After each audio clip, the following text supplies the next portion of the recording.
નમસ્કાર મિત્રો, હું ડૉક્ટર મહાવીર વ્યાસ મારી આ યુટ્યુબ ચેનલમાં આપનું સ્વાગત કરું છું। આજે આપણે ખૂબ જ ઇમ્પોર્ટન્ટ ટૉપિક નૈયું પાકવું એટલે કે આંગળી પાકવી, જેને અંગ્રેજીમાં પેરોનેશિયા કહેવામાં આવે છે, તેની વિશે વાત કરીશું। તો આવો શરૂ કરીએ।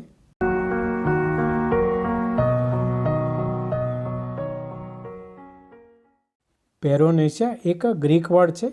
પેરાનો મતલબ થાય છે એરાઉન્ડ એટલે કે આસપાસ, અને ઓનિક્સનો મતલબ થાય છે નખ। જ્યારે સ્કિન અને નખ એની આસપાસની જે આંતરત્વચા છે એની અંદર પસ થવા માંડે ત્યારે આંગળી પાકવાની તકલીફ થતી હોય છે। એના કારણો વિશે વાત કરીએ તો ખાસ કરીને સ્ટ્રેપ્ટોકોકલ અને સ્ટેફિલોકોકલ બેક્ટેરિયા છે એનેથી આ તકલીફ સૌથી વધારે થતી હોય છે। એનું બીજું કારણ છે ઈજા। ઘણા લોકોને ઈજા પછી પણ આ તકલીફ થાય છે।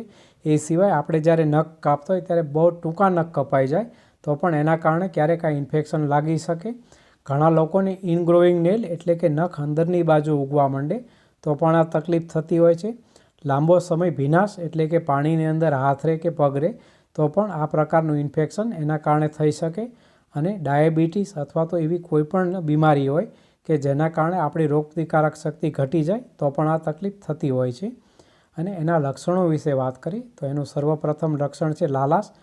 ખાસ કરીને આંગળી આસપાસ જ્યારે અંદર સોજો આવી જાય ત્યારે સાથે લાલાશ થઈ જવી, અંદર પસ એટલે કે રસી ભરાઈ જવી, સોજો આવી જવો, એ જગ્યાએ ગરમી ફીલ થવી, દુખાવો થાય અને ઘણા લોકોને ખજવાળની પણ તકલીફ થતી હોય છે। જો આપને પણ અવારનવાર નૈયું પાકવાની તકલીફ હોય અને ડૉક્ટરોએ આપને ચેકો મૂકવાની એટલે કે ચીરો મૂકવાની સલાહ આપી હોય તો હોમિયોપેથિક દવા લેવાથી એની જરૂર નહીં પડે અને આ બધી તકલીફ મૂળમાંથી મટી જશે। તો આવો થોડી હોમિયોપેથિક દવાઓ વિશે વાત કરીએ। પેરોનેશિયાની સર્વપ્રથમ હોમિયોપેથિક મેડિસિન છે હેપાર સલ્ફ। હેપાર સલ્ફના જે લક્ષણો છે એની અંદર ખાસ કરીને ખૂબ પસ ભરાઈ જાય અને દુખાવો થાય અને સોજો આવે ત્યારે હેપાર સલ્ફ લેવાથી આ પ્રકારની દુખાવા અને સોજાની અને રસીની તકલીફ મૂળમાંથી મટે છે। હેપાર સલ્ફ 30 પાવરમાં સવારે અને સાંજે લેવી જોઈએ।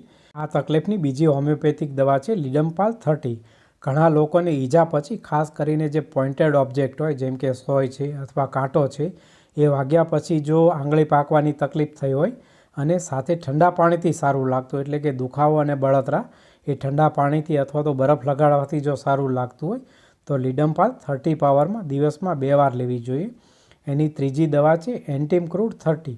એન્ટીમક્રૂડના જે પેશન્ટ છે એને અવારનવાર નૈયું પાકવાની તકલીફ હોય અને એમના જે નખ હોય એ ખરાબ થઈ જાય એટલે કે ખરબચડા થઈ જાય, વાંકા ચૂકા થઈ જાય અને રફ થઈ જાય, આ પ્રકારની તકલીફની સાથે જો નૈયું પાકતું હોય તો એન્ટીમક્રૂડ 30 પાવરમાં દિવસમાં 2 વખત લેવી જોઈએ। અને એની ચોથી હોમિયોપેથિક મેડિસિન છે એપિસ્મેલ 30। જ્યારે આંગળીની અંદર ખૂબ જાજી રસી ભરાઈ જાય, એકદમ લાલાશ થઈ જાય અને એનો જે દુખાવો છે આખા હાથમાં પ્રસરી જાય તો ખાસ કરીને જો સોજાની સાથે નૈયું પાકવાની તકલીફ હોય તો એપિસ્મેલ 30 પાવરમાં સવારે અને સાંજે લેવી જોઈએ। અને ભવિષ્યમાં પણ નૈયું ન પાકે એની માટે પણ એપિસ્મેલ સારું કામ કરે છે। એની ફિફ્થ હોમિયોપેથિક મેડિસિન છે માયરેસ્ટિકા સેબ મધર ટિંચર એટલે કે માયરેસ્ટિકા સેબ ક્યુ।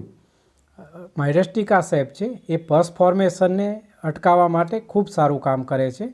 તો જ્યારે અંદર અવારનવાર રસી થતી હોય તો એ ન થાય એની માટે માયરેસ્ટિકાનું મધર ટિંચર 10-10 ટીપા સવાર, બપોર અને સાંજ પાકઅપ પાણી સાથે લેવું જોઈએ। અને એની લાસ્ટ અને સૌથી મહત્ત્વની દવા છે સિલિશિયા 12X।